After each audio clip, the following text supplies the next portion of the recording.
Hello दोस्तों, आज है 27 मई 2024 दिन सोमवार का। हिंदी तिथि ज्येष्ठ कृष्ण चतुर्थी। और आइए बात करते हैं आज के मुख्य समाचार, बड़ी खबरें, देश और दुनिया का ताजा अपडेट लेकर हाजिर हो गए। आज का ये वीडियो भी बहुत ज्यादा स्पेशल होने वाला है। किसान भाइयों के लिए, युवाओं के लिए, कर्मचारियों के लिए, माताओं और बहनों के लिए और आम जनता से जुड़े कई महत्वपूर्ण बड़े फैसलों की जानकारियां लेंगे। बहुत ही मजा आने वाला है। काम की बड़ी खबरें, अपडेट आप देखने वाले हैं, है ना। तो बिना टाइम विलंब के शुरुआत करते हैं आज की पहली बड़ी खबर। सबसे पहले बात कर लेते हैं चक्रवाती तूफान को लेकर। बंगाल पहुंच गया है रेमल तूफान, भारी बारिश शुरू हो गई। 1 लाख लोगों को सुरक्षित जगहों पर पहुंचाया गया। बांग्लादेश में 8 लाख लोग सुरक्षित जगहों पर भेजे गए। खबर बनाए जाने तक चक्रवाती तूफान रेमल ने पश्चिम बंगाल में दस्तक दे दी है। आईएमडी के मुताबिक आधी रात को चक्रवात रेमल का असर तेज हो गया और इस दौरान तेज रफ्तार में हवाएं भी चली। पश्चिम बंगाल और बांग्लादेश में चक्रवात रेमल के कारण लैंडफॉल शुरू हो गया है। बंगाल के कई हिस्सों में भारी बारिश देखने को मिली है। कई जगहों पर पेड़ उखड़ गए। वहीं इसी बीच पीएम नरेंद्र मोदी ने अधिकारियों के साथ समीक्षा बैठक भी की। केंद्रीय गृह मंत्री अमित शाह ने केंद्रीय एजेंसियों को युद्ध स्तर पर काम करने के निर्देश दिए हैं। बंगाल के राज्यपाल सीवी आनंद बोस ने भी तैयारियों का जायजा लिया। 100 से 120 किलोमीटर प्रति घंटे की रफ्तार से तेज हवाएं देखने को मिली हैं। वहीं पश्चिम बंगाल में चक्रवाती तूफान रेमल के पहुंचने से पहले महाराष्ट्र के भी कई इलाकों में आंधी तूफान और भारी बरसात देखने को मिली है।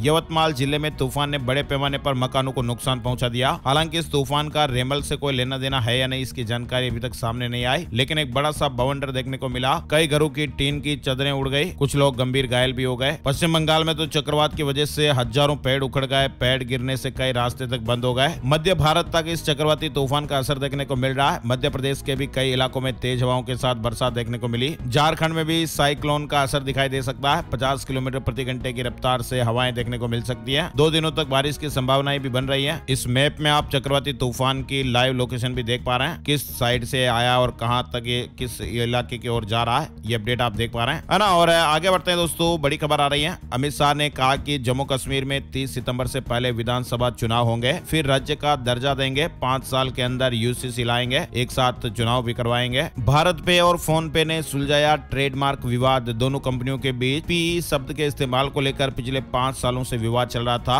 आप देख पा रहे हैं, भारत पे में भी पी है और फोन पे में भी पी है। डिजिटल पेमेंट कंपनियों भारत पे ग्रुप और फोन पे ग्रुप ने पी शब्द के इस्तेमाल को लेकर लंबे समय से चले आ रहे कानूनी विवाद को सुलझा लिया है। दोनों कंपनियों ने जॉइंट स्टेटमेंट में इस बात की जानकारी दी है कि इस विवाद को उन्होंने सुलझाकर आगे बिजनेस पर फोकस करने का फैसला लिया है ना। और 50,000 करोड़ रुपए का होने वाला गेमिंग बाजार, जॉब्स की भरमार रहेगी। एक समय वो था जब 5 रुपए देकर लोग वीडियो गेम की दुकान पर गेम खेला करते थे, लेकिन समय के साथ गेमिंग इंडस्ट्री का तरीका भी बदल गया और आज गेमिंग एक बड़ी इंडस्ट्री में तब्दील हो चुकी है। ऑनलाइन गेम हो या फिर ऑनलाइन, दोनों में इस इंडस्ट्री ने अपनी पकड़ जमा ली है। कोरोना के दौर में लोग घंटों अपने मोबाइल में लूडो या दूसरे गेम खेलते थे। कोरोना के बीच जाने के बाद देश में कई गेमिंग स्टूडियो भी खुल चुके हैं। मौजूदा समय में देश में ओवरऑल गेमिंग इंडस्ट्री 25,000 करोड़ रुपए से ज्यादा की हो चुकी है और अगले 4 साल में यह आंकड़ा डबल होने जा रहा है। अगर बात करें इस इंडस्ट्री में जॉब की, तो आने वाले सालों में इसकी भरमार होने वाली है। 2028 तक गेमिंग इंडस्ट्री डबल हो सकती है ना। और 1 जून 2024 से कुछ महत्वपूर्ण बदलाव भी आपको देखने को मिलेंगे। वैसे तो हम आपको सेपरेट वीडियो में पूरी जानकारी बताएंगे कि 1 जून 2024 से कौन कौन से नए नियम लागू होने जा रहे हैं, कौन कौन से बड़े बदलाव आ रहे हैं। मई का महीना अब जल्द ही खत्म होने वाला है और उसके बाद फिर जून का महीना शुरू होगा और ये जून का महीना शुरुआत में ही कई तरह के बदलाव लेकर आएगा। घरेलू और कॉमर्शियल गैस सिलेंडर की कीमतों को लेकर तो अपडेट आपको देखने को मिलेगा ही, लेकिन इसके अलावा आपको बता दें, ऑनलाइन आधार अपडेट पर भी आपको राहत दी गई है। आम लोगों को बड़ी राहत देते हुए सरकार ने फ्री में ऑनलाइन आधार अपडेट करने की जो तारीख है वो 14 जून की हुई है। वहीं दूसरी ओर अगर आपका नाबालिग बच्चा गाड़ी चलाते हुए पाया जाता है तो उस पर भारी भरकम जुर्माना भी लगाया जा सकता है। मौजूदा समय में देश में व्हीकल चलाने या यूं कहें कि लाइसेंस लेने की उम्र 18 साल और उससे ज्यादा है, लेकिन अगर कोई माइनर ऐसा करता है तो उस पर 25,000 रुपए का जुर्माना लगेगा। साथ ही 25 साल की उम्र तक कोई भी लाइसेंस भी नहीं मिल पाएगा। 1 जून से ट्रैफिक नियमों में बदलाव होने जा रहा है। नए ड्राइविंग लाइसेंस के नियम भी अगले महीने से लागू हो रहे हैं। अगर कोई भी व्यक्ति नियमों का उल्लंघन करेगा तो उसे भारी भरकम जुर्माना भरना पड़ेगा, है ना। तो और भी जो बड़े बदलाव है आपको अलग से वीडियो में देखने को मिलेंगे। आगे बढ़ते हैं, बड़ी खबर, भारत में स्टार्टअप की बदलेगी तस्वीर। विवेक बिंद्रा ने खास प्लान बनाया है। Motivational speaker Vivek Bindra startup को आगे बढ़ाने के लिए खास प्रोग्राम शुरू करने की तैयारी कर रहे हैं और इस प्रोग्राम के तहत 100 एमएसएमई कंपनीज को सिलेक्ट किया जाएगा। इन कंपनियों को आईपीओ के लेवल पर ले जाने के लिए गाइडेंस और सपोर्ट दी जाएगी। डॉक्टर विवेक बिंद्रा इस मुहिम के तहत सिलेक्ट की गई 100 कंपनियों को अगले 30 महीने तक फंडिंग से लेकर टेक्नोलॉजी और मार्केटिंग से जुड़े तमाम तरह की फैसिलिटी अवेलेबल कराएंगे, है ना। और बड़ी खबर, आर्मी चीफ मनोज पांडे को मिला 1 महीने का सेवा विस्तार। 30 जून तक अब पद पर बने रहेंगे। रक्षा मंत्रालय की तरफ से एक बयान जारी किया गया है जिसमें जानकारी दी गई है। अनएम्प्लॉयमेंट इन इंडिया से जुड़ी एक बड़ी खबर सामने आ रही है। देश के युवा रोजगार के संकट से सबसे अधिक जूझ रहे हैं। सांख्यिकी मंत्रालय की ओर से वित्त वर्ष 2023-24 की मार्च तिमाही के लिए जारी आवधिक श्रम बल सर्वेक्षण के मुताबिक देश में सभी आयु वर्ग के लोगों की बेरोजगारी दर जहां पर 6.7% रही, वहीं 15 से 29 साल के बीच के युवाओं जिसमें पुरुष और महिलाएं शामिल हैं, बेरोजगारी दर 17% रही है। यानी कि नौकरी और रोजगार की तलाश कर रहे हर 100 में से 17 युवाओं को काम नहीं मिला है। युवाओं की सबसे कम बेरोजगारी वाले टॉप 5 राज्यों में मध्य प्रदेश तो सबसे अधिक बेरोजगारी वाले 5 राज्यों में राजस्थान शामिल है। मार्च तिमाही में देश भर में सबसे कम युवा दिल्ली में बेरोजगार रहे। इसके अलावा गुजरात, हरियाणा, कर्नाटक और मध्य प्रदेश में युवाओं की बेरोजगारी दर सबसे कम रही। वहीं सबसे ज्यादा बेरोजगारी दर वाले राज्यों में केरल, जम्मू कश्मीर, तेलंगाना, राजस्थान और उड़ीसा शामिल है ना। और बड़ी खबर आ रही है नक्सलवाद को लेकर अमित शाह का बड़ा बयान सामने आया है। उन्होंने कहा कि जब से हमारी सरकार छत्तीसगढ़ में बनी है तब से करीब 125 नक्सली मारे गए हैं, 352 से अधिक को अरेस्ट किया गया है। और नक्सलवाद पर अमित शाह ने कहा कि 2 से 3 साल में ये समस्या खत्म हो जाएगी। बड़ी खबर आ रही है प्रधानमंत्री नरेंद्र मोदी ने यूपी के मिर्जापुर में चुनावी जनसभा को संबोधित किया।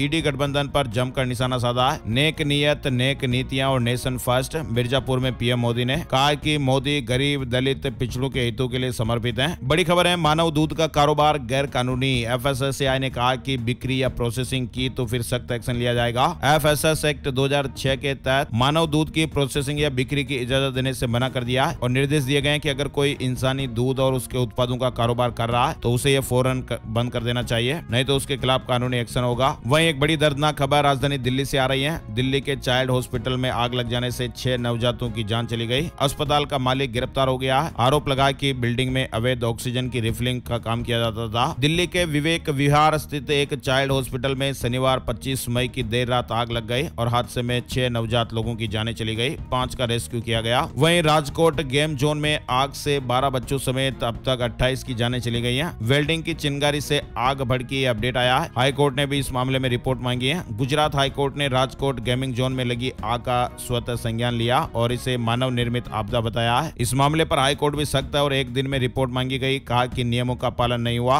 और बड़ी खबर आ रही है 4 धाम यात्रा के लिए 6 सदस्यीय उच्च स्तरीय समिति का गठन हुआ है। बेहतर संचालन के लिए विस्तृत कार्य योजना तैयार हो रही है। खेल जगत से जुड़ी बड़ी खबर है। कोलकाता ने तीसरी बार जीता आईपीएल टाइटल। 10 साल बाद चैंपियन बनी ये टीम। कोलकाता नाइट राइडर्स ने आईपीएल 2024 का खिताब जीत लिया है। ध्यान रखिएगा, करंट अफेयर्स में भी सवाल बन सकता है। कोलकाता नाइट राइडर्स ने आईपीएल 2024 का खिताब जीत लिया है। टीम ने फाइनल मुकाबले में सनराइजर्स हैदराबाद को 8 विकेट से हरा दिया है। कोलकाता की टीम इस लीग में तीसरी बार चैंपियन बनी है। पिछली बार कोलकाता 2014 में चैंपियन बनी थी। कोलकाता नाइट राइडर्स की टीम को आईपीएल 2024 का खिताब जीतने पर 20 करोड़ रुपए की प्राइज मनी भी मिली है। फाइनल मुकाबला हारने वाली सनराइजर्स हैदराबाद की टीम को 12.5 करोड़ रुपए मिले हैं। तीसरे स्थान पर रहने वाली राजस्थान रॉयल्स को 7 करोड़ और चौथे स्थान पर रहने वाली आरसीबी को भी 7 करोड़ रुपए मिले हैं। वहीं इस आईपीएल में सुनील नारायण को मोस्ट वैल्यूएबल प्लेयर का खिताब भी मिला है। खबरों का सिलसिला आगे बढ़ाते हैं। फिर से बड़ी खबर आ रही है। दुनिया में बेतासा बढ़ते लोन से यानी कर्ज से भारत भी सतर्क है। G20 बैठक में समाधान निकालने पर चर्चा होगी। ब्राजील में होने वाली इन बैठकों में भारत भी हिस्सा लेगा और समस्या के समाधान के लिए मेजबान देश ब्राजील का पूरा सहयोग करेगा। भारत की अगुवाई में G20 शिखर सम्मेलन के समाप्त 6 महीने हो गए। इस शिखर सम्मेलन में सदस्य देशों ने दुनिया पर बढ़ते कर्ज की समस्या के समाधान को लेकर जो सहमति बनाई थी, उस बारे में 6 महीने से ज्यादा समय गुजर जाने के बावजूद भी कोई कदम नहीं उठाया गया और ऐसे में अब जून और जुलाई में ब्राजील में G20 के सदस्य देशों के वित्त मंत्रियों और केंद्रीय बैंक के गवर्नरों की बैठक पर नजर रहेगी, ताकि गरीब और विकासशील देशों पर बकाये कर्ज की वसूली को लेकर एक सर्वमान्य सहमति बन पाए। और विदेश में फर्जी नौकरी का लालच, आप सावधान रहिएगा, बंधक बनाकर वहां पर प्रताड़ित करते हैं। तमिलनाडु सरकार ने तो इसको लेकर चेतावनी भी जारी की है। तमिलनाडु सरकार ने अंतर्राष्ट्रीय नौकरियों के फर्जी प्रस्तावों के प्रति लोगों को आगाह किया है। आरपीएससी आरएस प्रीलिम्स 2024 परीक्षा से जुड़ा अपडेट है। 16 जून को राजस्थान सिविल सेवा प्रारंभिक परीक्षा होगी। इस बात की जानकारी आयोग ने एक प्रेस नोट के माध्यम से दी है। पहले जारी कार्यक्रम के अनुसार आरपीएससी आरएस प्रारंभिक परीक्षा 26 मई को होनी थी, लेकिन ताजा अपडेट आया कि अब ये परीक्षा 16 जून को होगी। वैसे अपडेट 2 से 3 दिन पहले आ गया था, आपकी जानकारी के लिए बताया गया है ना। और चारधाम यात्रा से जुड़ा अपडेट आ रहा है। रुड़की में चेकिंग के दौरान मध्य प्रदेश के 50 श्रद्धालुओं का पंजीकरण फर्जी निकला है। मामला दर्ज हो गया है। मध्य प्रदेश से बस में सवार होकर चारधाम यात्रा के लिए जा रहे 50 श्रद्धालुओं का पंजीकरण जांच में फर्जी पाया गया। पुलिस ने तहरीर के आधार पर एक अज्ञात व्यक्ति के खिलाफ मुकदमा दर्ज कर लिया है और आरोपी की तलाश भी शुरू हो गई है। एक व्यक्ति से संपर्क हुआ था और उसने बताया था कि वह सभी लोगों को 4 धाम यात्रा का पंजीकरण करवा देगा और उस व्यक्ति ने 6 पंजीकरण के लिए ऑनलाइन 6,000 रुपए ट्रांसफर करवाए थे। हिमाचल से जुड़ी खबर, 3 दिन में मनाली पहुंचे 50,000 सैलानी, वीकेंड में पर्यटक दोगुने हो गए। हिडिंबा मंदिर में भी मेला लगा, सैलानियों के मनाली पहुंचने का सिलसिला जारी है। साइबर क्राइम से जुड़ी बड़ी खबर आ रही है। दूरसंचार कंपनियों को केंद्र सरकार ने निर्देश जारी कर दिया है। ठगी रोकने के लिए सभी फर्जी अंतर्राष्ट्रीय कॉल को कंपनियां रोकें, इस तरह के निर्देश जारी हुए हैं। केंद्र सरकार ने देश की सभी दूरसंचार कंपनियों को यह निर्देश दिया कि विदेश से आने वाले ऐसे सभी फर्जी कॉल पर रोक लगाई जाए जो भारतीय फोन नंबरों की तरह दिखते हैं, है ना। और घर में अगर आपके विदेशी जानवर है तो जरूर रजिस्ट्रेशन करवा लीजिएगा, वरना आपको दिक्कत हो सकती है। सरकार ने आखिरी डेट भी बताई है। ये खबर है मध्य प्रदेश से जुड़ी हुई। मध्य प्रदेश सरकार वन्य जीव संरक्षण कानूनों में बदलाव करने जा रही है और इसके तहत अब विदेशी नस्ल के जानवरों का रजिस्ट्रेशन करवाना अनिवार्य हो जाएगा और ऐसा नहीं करने वालों पर कड़ी कार्रवाई की जाएगी। सभी मालिकों को 31 अगस्त 2024 तक सभी विदेशी जानवरों का रजिस्ट्रेशन करवाने के लिए जानकारी दी गई है ना। और मतगणना वाले दिन नहीं होगा ड्राई डे। मुंबई से जुड़ी खबर है। हाई कोर्ट ने शराब बिक्री की इजाजत दे दी है। देश भर में लोकसभा चुनाव का महापर्व जारी है और 4 जून को रिजल्ट आएंगे। नतीजे वाले दिन कई राज्यों में शराब की बिक्री पर पाबंदी लगाई गई है। हालांकि देश की आर्थिक राजधानी मुंबई में शराब बिक्री की इजाजत मिल गई है। बंबई उच्च न्यायालय ने शुक्रवार को जिलाधिकारी के आदेश में संशोधित करते हुए 4 जून को लोकसभा चुनाव परिणाम की घोषणा हो जाने के बाद मुंबई में शराब की बिक्री की अनुमति दे दी है। चुनाव परिणाम की घोषणा के बाद फिर शराब की बिक्री हो पाएगी, है ना। और मानसून अपडेट भी आया। मुंबई में इस तारीख तक मानसून आने वाला है। मौसम विभाग ने जानकारी दी है। बताया कि मुंबई में 10 से 11 जून को साउथ वेस्ट मानसून की दस्तक हो सकती है। मानसून पहले ही समय से अंडमान और निकोबार द्वीप पहुंच चुका है और ये तेजी से आगे भी बढ़ रहा है। बड़ी खबर, हम राम भक्त जब तक पापियों का अंत नहीं कर देंगे नहीं लेंगे चैन की सांस, गाजीपुर में बोले सीएम योगी। आज बेटी और व्यापारी की सुरक्षा से कोई खिलवाड़ नहीं कर सकता और अगर ये दुस्साहस करने की किसी ने कोशिश की तो अगले ही चौराहे पर यमराज उसका इंतजार करते हुए मिलेंगे। जो माफिया कभी कानून की धज्जियां उड़ाया करते थे, आज उत्तर प्रदेश का बुलडोजर उनकी छाती को रौंद रहा है। इस तरह की बातें मुख्यमंत्री योगी आदित्यनाथ ने रविवार को 4 जनसभाओं को संबोधित करते हुए कही। रेल यात्री ध्यान दीजिएगा, मुंबई में 36 घंटे का होगा ब्लॉक। लंबी दूरी की 69 ट्रेनें रद्द हो गई हैं। मैसेज वगैरह जरूर चेक कीजिएगा। WHO रिपोर्ट आ रही है जिसमें कहा गया कि बच्चों की गैर सेहतमंद आदतों से मोटापा बढ़ रहा है और अन्य रोग भी बढ़ रहे हैं। रिपोर्ट में कई बड़े खुलासे हुए हैं, यानी छोटे मोटे नन्हे मुन्ने बच्चों में खाने और आचरण की आदतें चिंताजनक रूप से बिगड़ रही हैं। 44 देशों पर किए गए एक अध्ययन में WHO ने यह पाया कि आधे से ज्यादा 15 वर्ष के किशोर रोजाना फल और सब्जियां नहीं खा रहे हैं। स्कूली उम्र के बच्चों में सेहतमंद आदतें नामक इस अध्ययन में कहा गया कि बच्चों में एक तरफ हरी सब्जियां खाने का चलन कम हुआ है, दूसरी तरफ उनमें सुगरी फूड यानी मीठे पेय, खाद्य पदार्थ, चॉकलेटें वगैरह खाने का जो क्रेज है वो बढ़ा है। इसके अलावा शारीरिक गतिविधियां भी कम पाई गई हैं और मिठाई रोज खा रहे हैं। इस तरह के अपडेट्स भी आए हैं और screen time, mobile, TV, laptop भी ज्यादा देख रहे हैं और व्यायाम वगैरह कम कर रहे हैं। रिपोर्ट में कहा गया कि मोटापा और कम शारीरिक सक्रियता किशोरों में अनेक प्रकार के गैर संचारी रोगों का जोखिम पैदा करती है, जैसे हार्ट अटैक, डायबिटीज, कैंसर जैसे जानलेवा रोग भी हो सकते हैं। इसलिए स्वास्थ्य को जरूर प्राथमिकता दें, है ना। और देश भर में आयुष बीमा के लिए तय होंगे अस्पताल। केंद्र सरकार ने तैयारियां शुरू कर दी हैं। देश के सरकारी और प्राइवेट अस्पतालों को आयुष बीमा के लिए सूचीबद्ध किया जाएगा। उत्तर प्रदेश के शाहजहांपुर में ढाबे पर खड़ी बस को डंपर ने टक्कर मार दी और टक्कर इतनी जबरदस्त थी कि इसमें 11 लोगों की जान चली गई। ये श्रद्धालुओं से भरी हुई बस थी। यूपी के सीतापुर जिले के कमलापुर थाना के गांव बड़ा जटा के रहने वाले ये करीब 80 लोग थे जो पूर्णागिरी दर्शन के लिए जा रहे थे। 5 बीघा जमीन में फैला 500 साल पुराना बरगद का पेड़ अब उत्तर प्रदेश की विरासतों में शामिल और इसके बाद अब आसपास एक कॉरिडोर बनाकर टूरिज्म को भी बढ़ावा दिया जाएगा। बिजनौर के 500 साल पुराने वृक्ष को उत्तर प्रदेश की विरासतों में दर्ज करके विशेष संरक्षित प्रजाति घोषित किया गया है। मध्य प्रदेश से जुड़ा अपडेट, प्रदेश में मांस मछली की अवैध बिक्री पर 442 दुकानों पर कार्रवाई हुई है और जुर्माना भी लगाया गया। मध्य प्रदेश में एक और बड़ी अपडेट खबर, सरकार ने घोटाले के बाद एक बड़ा एक्शन लिया। अब जेईई और नीट की तर्ज पर होंगे नर्सिंग के एग्जाम। मध्य प्रदेश सरकार ने नर्सिंग कॉलेज घोटाले को लेकर एक कड़ा रुख अपनाया है। सरकार ने घोटाले को देखते हुए बड़ा फैसला लिया कि अब नर्सिंग के लिए भी इंजीनियरिंग और मेडिकल की तरह ही एंट्रेंस एग्जाम आयोजित करवाए जाएंगे। विदेशी निवेशकों की इस वजह से बढ़ गई चिंता। मई में अब तक निकाले 22,000 करोड़ रुपए। विदेशी निवेशकों की भारतीय शेयर बाजार में बिकवाली लगातार जारी है। चुनावी नतीजों को लेकर विदेशी निवेशकों का भरोसा डगमगाया हुआ है। विदेशी निवेशक शेयर बेचकर अपना पैसा निकाल रहे हैं। इस महीने यानी मई में भी विदेशी निवेशकों ने जमकर बिकवाली की और इसका असर शेयर मार्केट पर भी देखने को मिला। शेयर बाजार में उतार चढ़ाव देखा जा रहा है। निवेशकों ने इस महीने अब तक भारतीय शेयरों से 22,000 करोड़ रुपए की भारी निकासी की है। एक्सपर्ट ये बता रहे हैं कि एफपीआई की लिवाली का सिलसिला चुनावी नतीजों से पहले भी शुरू हो सकता है। चुनाव के बाद ये वापस खरीदारी कर सकते हैं। बड़ी खबर आ रही है, जाति सूचक टिप्पणी पब्लिक के सामने हो तभी बनेगा केस। SC/ST एक्ट से जुड़े केस पर सुप्रीम कोर्ट ने ये बड़ा फैसला सुनाया है। कोर्ट ने कहा कि जाति सूचक टिप्पणी जब पब्लिक के सामने होगी तभी SC/ST एक्ट के तहत मामला बनेगा, है ना। और बड़ी खबर आ रही है पाकिस्तान से, सरकारी कर्मचारियों के मूल वेतन में पाकिस्तान में 10% की बढ़ोतरी का फैसला हुआ है, जबकि मासिक पेंशन में भी 10% की बढ़ोतरी करने का प्रस्ताव किया गया है। पाकिस्तान के खैबर पख्तूनख्वा सरकार की स्थायी समिति बैठक की अध्यक्षता करते हुए अध्यक्ष बाबर सलीम ने इस तरह की जानकारी दी। वित्त मंत्री आफ्ताब आलम ने वहां बजट पेश किया, है ना। और दुबई अबू धाबी एयरपोर्ट पर भारतीय पर्यटकों के लिए नियम सख्त हो गए। अब बैंक अकाउंट में 60,000 रुपए रिटर्न टिकट होना भी जरूरी होगा। संयुक्त अरब अमीरात UAE ने हवाई यात्रा करने वाले भारतीय यात्रियों के लिए नियमों में बदलाव की घोषणा की है। अब नियम और भी सख्त कर दिए गए हैं। नए नियमों के मुताबिक दुबई अबू धाबी जाने वाले पर्यटकों के बैंक अकाउंट में 60,000 रुपए या उनके पास क्रेडिट कार्ड और रिटर्न टिकट होना जरूरी होगा। सिंगापुर के बाद कतर एयरवेज की फ्लाइट भी टर्बुलेंस में फंसी, 6 क्रू मेंबर समेत 12 घायल हो गए। विमान दोहा से डबलिन जा रहा था। वहीं ऋषि सुनक की पार्टी के 78 सांसदों ने राजनीति छोड़ी।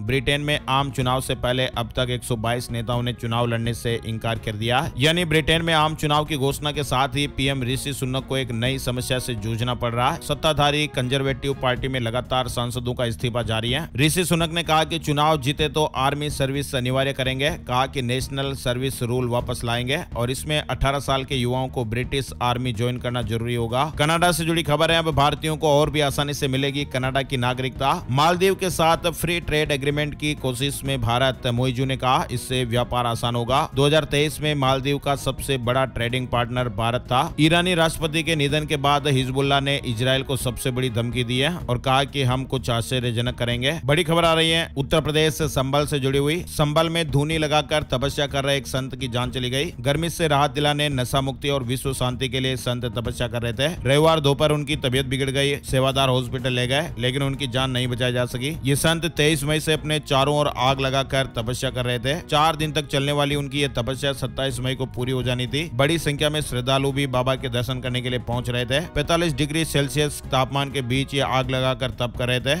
और इसी दौरान उनकी तबीयत खराब हो गई और संत की जान चली गई है। पंजाब में 1 जून की छुट्टी घोषित, चुनाव के चलते लिया गया फैसला। शराब के ठेके भी बंद रहेंगे। 70% मतदान का लक्ष्य है। लोकसभा चुनाव के चलते 1 जून को पूरे पंजाब में छुट्टी घोषित कर दी गई है और इस दौरान सरकारी, गैर सरकारी कार्यालयों, बैंक, संस्थानों, फैक्ट्रियों और दुकानों में सशुल्क छुट्टी रहेगी। बड़ी खबर है, देश भर में लू का कहर जारी है। भारत में 16,000 से अधिक हीट स्ट्रोक के मामले सामने आ चुके हैं और देश में लू के कारण 1 मार्च से अब तक 60 लोगों की जानें भी जा चुकी हैं। गर्मी से बचने के लिए पहाड़ों और बीच पर लोग जा रहे हैं। समर ट्रेवल में 40% तक का उछाल देखा जा रहा है। होटल इंडस्ट्री वालों की तो मौज ही मौज हो रही है। दिल्ली में भी आसमान से आग बरस रही है। बुधवार तक लू का रेड अलर्ट है, गर्मी से सावधान रहिएगा। हिमाचल प्रदेश के 7 जिलों में भी हीट वेव का अलर्ट है। 29 मई से बारिश की संभावनाएं बनेगी। ऊना में पारा 43 डिग्री, गर्मी से लोग बेहाल नजर आए। इधर महाराष्ट्र के अकोला में गर्मी के चलते धारा 144 लागू हो गई है। भोपाल में ट्रैफिक सिग्नल की टाइमिंग आधी हुई। वहीं फलोदी देश का सबसे गर्म शहर रहा। नौतपा का दूसरा दिन। मौसम विभाग ने रविवार के लिए कई राज्यों में हीट वेव का रेड अलर्ट जारी किया था और गर्मी देखने को मिली। और राजस्थान के 2 जिलों में तो पारा 49 डिग्री के पार देखा गया। इसके अलावा राजस्थान के 5 जिलों में आंधी बारिश और तेज हवा से पेड़ भी गिर गए। 5 जिलों में आंधी बारिश देखने को मिली। और उत्तराखंड से जुड़ी बड़ी खबर है, लिव इन में रहने वालों की बनेगी ऑनलाइन लिस्ट। उत्तराखंड सरकार पेरेंट्स को इन्फॉर्म करेगी। जल्द ही लागू होगा UCC। उत्तराखंड में यूनिफॉर्म सिविल कोड UCC के प्रावधानों को लागू करने की तैयारियां तेज हो गई हैं। राज्य सरकार की ओर से गठित कमेटी इस दिशा में काफी आगे बढ़ चुकी है और उम्मीद की जा रही है कि इसी साल के अंत तक UCC के नियम प्रदेश में लागू हो सकते हैं। पेटीएम ने जनरल इंश्योरेंस लाइसेंस की एप्लीकेशन वापस ले ली है। इससे 197 कम्युनिकेशंस के 950 करोड़ बचेंगे। केवल डिस्ट्रीब्यूशन मॉडल पर कंपनी काम करेगी। माउंट एवरेस्ट पर जाम देखने को मिला। एक दिन में 200 लोग पहुंचे। भीड़ से बर्फ का हिस्सा ढहा। दुनिया की सबसे ऊंची चोटी माउंट एवरेस्ट पर भी जाम लग गया। राजस्थान के जयपुर में ई रिक्शा से जाम लगना खत्म होगा। तय रूट से अलग नहीं जा सकेंगे। QR कोड में ड्राइवर की पूरी जानकारी भी मिलेगी। जयपुर सिटी में बेलगाम ई रिक्शा संचालन को कंट्रोल करने के लिए ट्रैफिक पुलिस ने एक विशेष प्लान बनाया। केरल के आर्थिक संकट से निपटने के लिए केंद्र ने 21,253 करोड़ रुपए दिए हैं। उधार देने की मंजूरी दे दी गई है। केंद्र सरकार का यह कदम ऐसे समय सामने आया जब केरल गंभीर आर्थिक संकट से जूझ रहा है। आर्थिक संकट के चलते केरल सरकार कर्मचारियों की सैलरी तक नहीं दे पा रही है और पूर्व कर्मचारियों को भी पेंशन मिलने में दिक्कतें आ रही हैं। महाराष्ट्र बोर्ड 10वीं के रिजल्ट आज 27 मई को जारी होंगे। बताया जा रहा है कि दोपहर 1 बजे परिणाम घोषित हो जाएगा। SBI कार्ड के यूजर्स को झटका लगेगा। SBI ने भी हाल ही में नोटिफाई किया कि उसके कुछ क्रेडिट कार्ड सरकार से संबंधित ट्रांजैक्शन पर रिवार्ड पॉइंट नहीं देंगे और ये नया नियम 1 जून 2024 से लागू होगा। NIOS एडमिशन 2024 कक्षा 10वीं और 12वीं में एडमिशन के लिए आवेदन शुरू हो चुके हैं। 10वीं में दाखिले की न्यूनतम उम्र 14 साल है। बिहार में जमीन की रजिस्ट्रियों को लेकर अपडेट आ रहा है। जमीन निबंधन में जमाबंदी के नियम पर सुप्रीम कोर्ट के स्टे के बाद एक बार फिर पुराने तरीके से जमीन की रजिस्ट्रियों का काम शुरू हो गया है। और लास्ट में बड़ी खुशखबरी, सस्ता हुआ जियो एयर फाइबर। जियो ने पिछले कुछ महीनों से एयर फाइबर को देश के कई हिस्सों तक पहुंचा दिया है। अब कंपनी ने जियो एयर फाइबर के इंस्टॉलेशन चार्ज में कटौती की है। अभी तक क्या होता था, जियो एयर फाइबर का कनेक्शन लगवाने के लिए यूजर को 1000 रुपए का इंस्टॉलेशन चार्ज देना पड़ता है, लेकिन कंपनी ने इस चार्ज की फीस को आधा कर दिया है। मतलब अब आपको घर पर इंस्टॉल कराने के लिए सिर्फ 500 रुपए खर्च करने पड़ेंगे। इसके अलावा कंपनी ने एक और बड़ा बदलाव किया है। अभी तक जियो एयर फाइबर का नया कनेक्शन लेते वक्त यूजर को कम से कम 6 महीने या 12 महीने का प्लान एक साथ खरीदना पड़ता था। इसका मतलब है कि यूजर जितने रुपए वाले मंथली प्लान को चुनेंगे उस प्लान के हिसाब से 6 या फिर 12 महीने का टोटल पैसा और इंस्टॉलेशन चार्ज एक साथ देना पड़ता था। लेकिन ध्यान दीजिएगा, अब 6 महीने वाला प्लान लेने की जरूरत नहीं है। कंपनी एक नया विकल्प लेकर आई है जो सिर्फ 3 महीने का है। यानी जियो एयर फाइबर का नया कनेक्शन लगवाने वाले लोग कम से कम 3 महीने का प्लान भी खरीद पाएंगे। तो ये कुछ खास अपडेट आया है। और इसी के साथ ही दोस्तों आज के मुख्य समाचार, ब्रेकिंग न्यूज, हेडलाइंस और सुर्खियां अपडेट में फिलहाल बस इतनी खबरें। ये वीडियो आपको कैसा लगा कमेंट करके जरूर बताइएगा। और हाँ, इस वीडियो को आप अपने दोस्तों के साथ, जान पहचान वालों के साथ, अपने यार दोस्तों के साथ, अपने फैमिली मेंबर्स के साथ भी फेसबुक और व्हाट्सएप पर ज्यादा से ज्यादा शेयर कीजिएगा, ताकि आपका प्यार और सपोर्ट हमें मिलता रहे और हम ऐसे ही हर रोज आगे बढ़ते रहें, काम की खबरें लाते रहें, है ना। तो एक और नई जानकारी और नए वीडियो में फिर मिलेंगे। तब तक के लिए जय श्री राम, जय हनुमान।